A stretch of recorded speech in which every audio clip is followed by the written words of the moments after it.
ஹரே ராமா ஹரே கிருஷ்ணா. மகாபாரதத்துல பாண்டு யாரு அப்படின்றது தான் இந்த வீடியோல பார்க்க போறோம். ஹஸ்தினாபுரத்தோட ராஜாவான விசித்திர வீரியனுக்கும் காசி இளவரசி அம்பாலிகாக்கும் கல்யாணம் நடந்தது. ஆனா அம்பாலிகாக்கு குழந்தை பிறக்கிறதுக்கு முன்னாடியே விசித்திர வீரியன் இறந்துட்டாரு.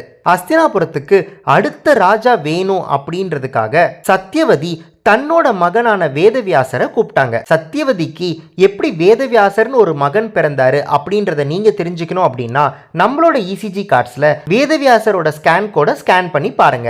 சத்தியவதி வேதவியாசர் கிட்ட ஹஸ்தினாபுரத்துக்கு அடுத்த ராஜா கண்டிப்பா வேணும் அப்படின்னு கேட்டுக்கிட்டதால வேதவியாசர் தன்னோட ஞான யோக திருஷ்டியால அம்பாலிகைக்கு குழந்தை கொடுக்கறேன் அப்படின்னு சொல்றாரு. வேதவியாசர் பூஜை செஞ்சிட்டு இருக்கிற அறைக்குள்ள அம்பாலிகையை அனுப்ப சொல்றாரு. அம்பாலிகை ரொம்ப பயத்தோட அந்த அறைக்குள்ள போனதுனால அம்பாலிகைக்கு பிறந்த குழந்தை உடம்பு பூரா வெளுத்து போய் பிறந்தாரு. அந்த குழந்தை தான் பாண்டு. பாண்டு பெரியவர் ஆனதுக்கு அப்புறமா ராஜ்யம் பாண்டுவோட அண்ணன் திருதராஷ்டருக்கு தான் கொடுக்க வேண்டி இருந்தது. திருதராஷ்டருக்கு கண்ணு தெரியாததுனால அந்த ராஜ்யம் பாண்டுக்கு கொடுக்கப்பட்டது. இந்த விஷயத்துல திருதராஷ்டருக்கு ரொம்பவே கோபம் இருந்தது.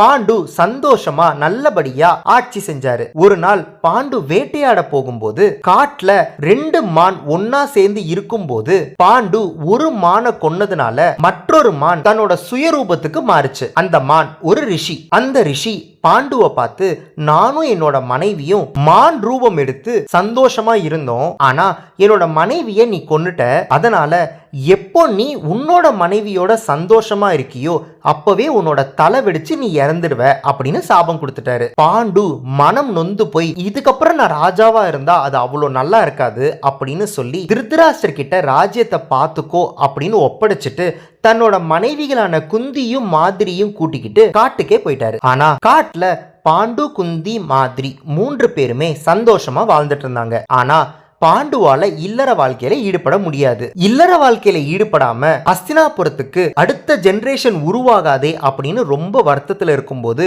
குந்தி தேவி துர்வாச முனிவரால தனக்கு கிடைச்ச வரத்தை பத்தி பாண்டு கிட்ட சொல்றாங்க. பாண்டு ரொம்ப சந்தோஷப்பட்டு உடனே அந்த மந்திரங்களை சொல்லி குழந்தைங்களை பெத்துக்கோ அப்படின்னு உத்தரவு கொடுக்கிறாரு. குந்தி 3 தேவர்களை நினைச்சு மந்திரங்களை சொல்லி 3 மகன்களை பெற்றெடுக்கிறாங்க. அந்த மந்திரத்தை மாதிரிக்கும் உபதேசம் பண்ணி மாதிரியும் தேவர்களை நினைச்சு மந்திரத்தை சொல்லி 2 குழந்தைகளை பெற்றெடுக்கிறாங்க. குழந்தைங்க நல்லபடியா வளர்றாங்க. ஆனா நம்ம யாரும் எதிர்பாராத விதமா பாண்டு தன்னோட 2வது மனைவியான மாதிரியை பார்த்து காதல் வயப்பட்டு உணர்ச்சிகளை கட்டுப்படுத்த முடியாம மாதிரியோட தாம்பத்தியத்துல ஈடுபடுறாரு. ரிஷி கொடுத்த சாபம் பலிச்சது. பாண்டு அந்த நொடியிலேயே இறந்துடுறாரு. இன்னும் நீங்க பாண்டுவை பத்தி நிறைய தெரிஞ்சுக்கணும் அப்படின்னா இந்த வீடியோ டிஸ்கிரிப்ஷன்ல இருக்கிற லிங்கை பார்க்க மறந்துடாதீங்க.